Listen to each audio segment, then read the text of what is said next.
बच्चों का tummy pen लोग इंडाइजेशन समझकर इग्नोर कर देते हैं। क्या उसमें पैंक्रेटिस भी हो सकता है? डायरेक्टली डायग्नोज नहीं हो पाता, क्योंकि मेरे को नहीं लगता कि डॉक्टर इतने छोटे बच्चों में पैंक्रेटिस होता है इमीडिएटली गेस कर पाते हैं, लेकिन अब इसकी तादाद बढ़ती चली जा रही है। क्या विमेन में पैंक्रेटिस इतना रेयर है कि इग्नोर कर सकते हैं? अगर स्टूल टेस्ट एबनॉर्मल आए तो भी क्या पैंक्रियास नॉर्मल हो सकता है? अगर पेन खुद से कम हो जाए क्या इसका मतलब है कि डिजीज खत्म हो गई? नहीं, ये बिल्कुल ही एक मिथ है। सिर्फ पेन का ठीक होना पैंक्रेटिस का रिकवरी नहीं माना जा सकता है। पैंक्रेटिस का पेन कभी इतना तीव्र होता है और लेफ्ट साइड में ही होता है जहाँ पे हार्ट का पेन होता है। डॉक्टर्स भी कई बार डिफरेंशिएट नहीं कर पाते कि कार्डियक पेन है या फिर पैंक्रेटिस का पेन है, एंड ये एक आम स्थिति है जो हमें इमरजेंसी रूम्स में देखने को मिल सकती है।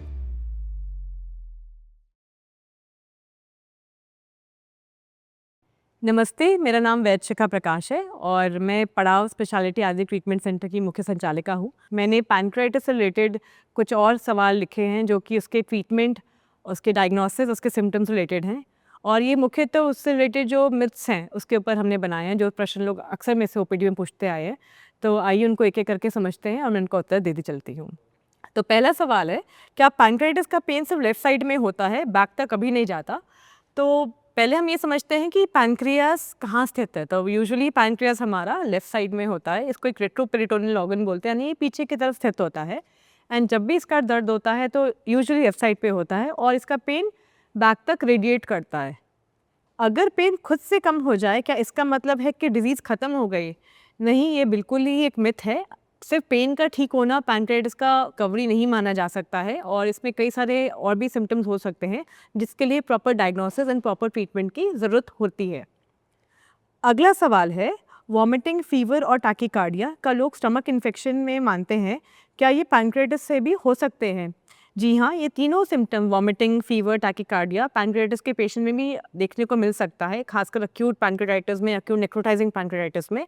तो इसको कभी भी लाइटली ना लें और डेफिनेटली डॉक्टर पे जाएं और इसको इन्वेस्टिगेट कराएं और प्रॉपर ट्रीटमेंट लें। अब चौथा सवाल है, क्या पैंक्रेटिस का पेन और हार्ट अटैक का पेन एक जैसा कभी लग नहीं सकता? आई थिंक ये भी एक मिथ है, क्योंकि पैंक्रेटिस का पेन कभी इतना तीव्र होता है और लेफ्ट साइड में ही होता है जहाँ पे हार्ट का पेन होता है। तो लोग कई बार कंफ्यूज हो जाते हैं और जब इमरजेंसी में जाते हैं तो डॉक्टर्स भी कई बार डिफरेंशिएट नहीं कर पाते कि कार्डियक पेन है या फिर पैंक्रेटिस का पेन है। तो कई बार कन्फ्यूजन होता है एंड ये एक आम स्थिति है जो हमें इमरजेंसी रूम्स में देखने को मिल सकती है।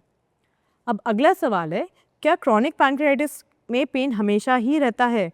तो क्रॉनिक पैंक्रेटिस के पेशेंट में पेन कभी ऊपर नीचे, कभी बहुत तेज़, कभी कम, कभी बिल्कुल गायब हो जाता है। तो इसका एक अलग अलग पैटर्न हो सकता है, हर पेशेंट के लिए वेरी कर सकता है। कुछ पेशेंट मेरे पास ऐसे आते हैं जिनको कोई पेन ही नहीं होता, कम्प्लीटली एसिम्प्टोमेटिक होते हैं। कुछ पेशेंट ऐसे होते हैं जिनको हल्का भारीपन बना ही रहता है। कुछ पेशेंट ऐसे होते हैं कि मैं कुछ खा लेता हूँ तो बढ़ जाता है। तो हर केस के लिए अलग हो सकता है।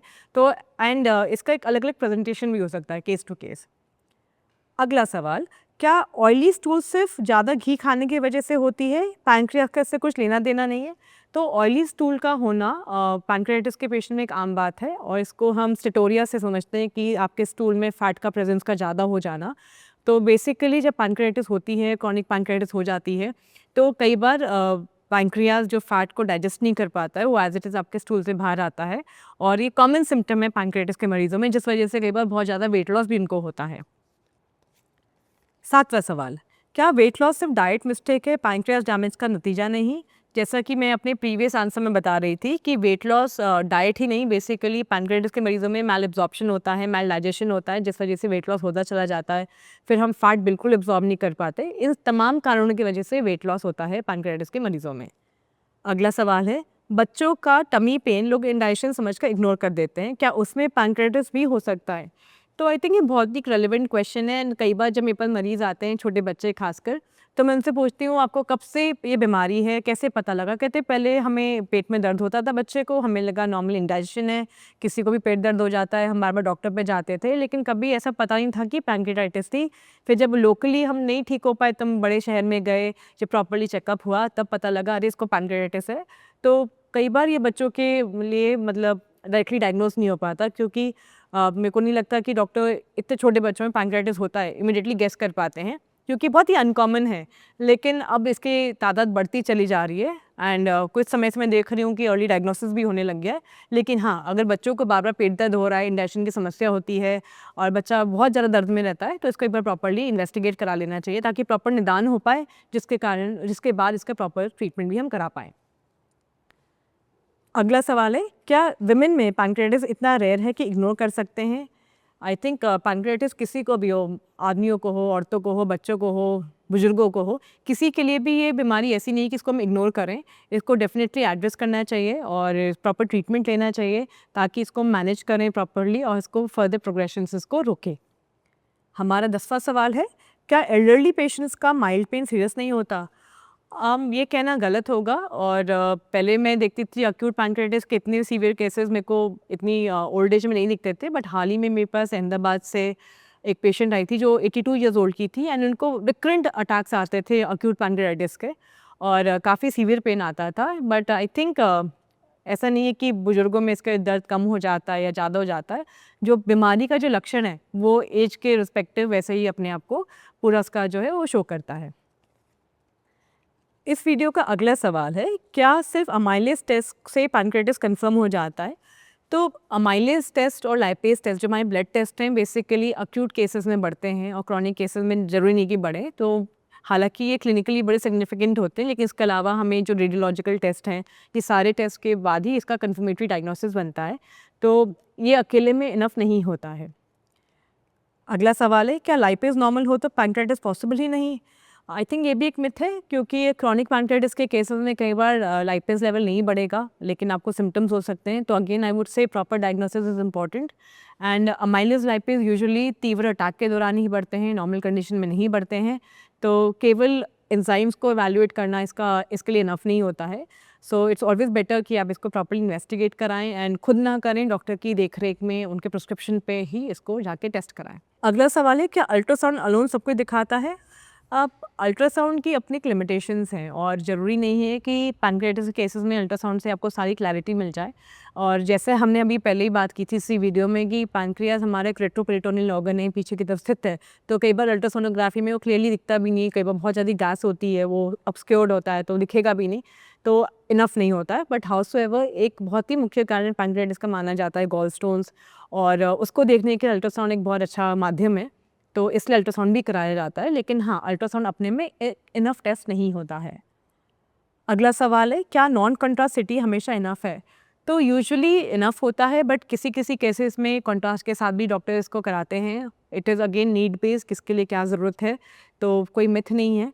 और बेसिकली दोनों चीज़ें हमको नीड बेस्ड होती है, उसके हिसाब से लोग कराते हैं depending on the severity of the case and also on the need.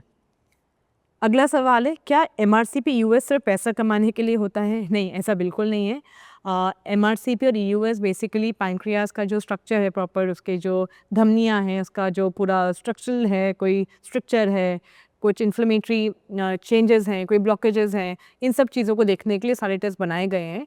And again ये डॉक्टर आपका जो गैस्ट्रोएंटरोलॉजिस्ट हैं या सर्जन से वो डिटरमाइन करते हैं कि आपके केस के लिए क्या चीज़ नेसेसरी, उसके हिसाब से इसको गाइड किया जाता है। क्योंकि बीमारी कई बार बहुत गंभीर होती है, समझना बहुत मुश्किल होता है, तो तमाम तरह के टेस्ट से देखना पड़ता है कि एग्जैक्टली क्या वो कारण हो सकता है जिस वजह से आपको ये दिक्कत हो रही है। अगला सवाल है, क्या ईआरसीपी डायग्नोसिस के लिए रूटीन कराना चाहिए? आई थिंक बिल्कुल नहीं कराना चाहिए और ख़ासकर खुद नहीं कराना चाहिए अगर आपके डॉक्टर को सही लगता है कि इसकी नीड है, क्योंकि ईआरसीपी एक इन्वेसिव तरीका है और बार बार इसको करना डॉक्टर की देखरेख में ही होना चाहिए। ये सब सेल्फ प्रिस्क्राइब टेस्ट नहीं कि आप गए और आपने करा लिया। तो ईआरसीपी के थ्रू कई बार स्टेंटिंग डलती है या किसी को कोई अंदर ब्लॉकेज है तो उसकी बलूनिंग से इसको ओपन करने के लिए करते हैं, या मतलब कोई स्ट्रक्चर इसके लिए करते हैं, या कोई और छोटा मोटा सर्जिकल प्रोसीजर इसके लिए किया जाता है। लेकिन हाँ, ये रूटीन चेकअप नहीं है, it is only need based and it would only be done if your surgeon advises you to do it and based on that it can be done. अगर स्टूल टेस्ट एबनॉर्मल आए तो भी क्या pancreas normal हो सकता है? तो abnormal stool test से हमें समझना पड़ेगा कि हम इसको एबनॉर्मल कब समझ रहे हैं। तो कई बार अनडाइजेस्टेड स्टूल्स हो सकते हैं, कभी हमारे पास फैटी स्टूल्स हो सकते हैं, कई बार फीकल एलास्टिस का लेवल बहुत कम हो सकता है। तो इसके ये इनफ नहीं होता पैंक्रियास को स्टडी करने के लिए केवल स्टूल टेस्ट। बेसिकली इसको हमारे बाकी रिपोर्ट्स के साथ भी मैच होना ज़रूरी है कि किसके थ्रू हम इसको बेसिकली डायग्नोस कर पाएँ कि ये पैंक्रियाटिस की वजह से या कोई और अन्य कारण तो नहीं है। अब अगला सवाल है, क्या इमेजिंग नॉर्मल आए तो उसका मतलब डिज़ीज़ मिथ है? तो आई थिंक मिथ नहीं है। कई बार बहुत अर्ली चेंजेस होते हैं, बहुत हल्की सूजन होती है, वो हमारी इमेजिंग में नहीं पकड़ में आती है। और अमूमन मैं देखती हूँ आजकल बड़े सारे अर्ली पैनक्राइटिस के केसेस भी हैं। कुछ तो हमारी जीवन शैली की वजह से कितनी सारी इन्फ्लेमेटरी बीमारियाँ बढ़ती चली जा रही हैं। तो ज़रूरी नहीं कि हमारी इमेजिंग में पकड़ में आए। तो आपकी जितनी क्लिनिकल रिपोर्ट्स हैं, पैथोलॉजिकल रिपोर्ट्स हैं, आपकी कंडीशन है, सब चीज़ों को इवैल्यूएट करके ही फाइनल डायग्नोसिस बनती है। तो केवल हम रिपोर्ट्स पे भी निर्भर नहीं कर सकते हैं। अब अगला सवाल है, ऑटोइम्यून पैनक्रेटाइटिस में IgG4 टेस्ट कराने ज़रूरी नहीं है। तो ऑटोइम्यून पैनक्रेटाइटिस भी एक तरीके की पैनक्रेटाइटिस है और इसको डायग्नोस करने का तरीका होता है कि बाकी सब टेस्ट के अलावा IgG4 कराना, क्योंकि जब सारे टेस्ट हो जाते हैं और समझ नहीं आता है क्यों हुई होगी, तो एक ये टेस्ट से कई बार बीमारी पकड़ में आती है, इसलिए कराना ज़रूरी होता है just to confirm the diagnosis. अब इस वीडियो का आखिरी सवाल, क्या सेकेंड रेडियोलॉजी ओपिनियन लेना ओवर ट्रीटमेंट है? मुझे लगता है कि कई बार इतनी जटिल बीमारी है पैनक्रेटाइटिस और एक सेकंड ओपिनियन लेना कभी भी हानिकारक नहीं होता। तो it is absolutely alright and one can go forward with it.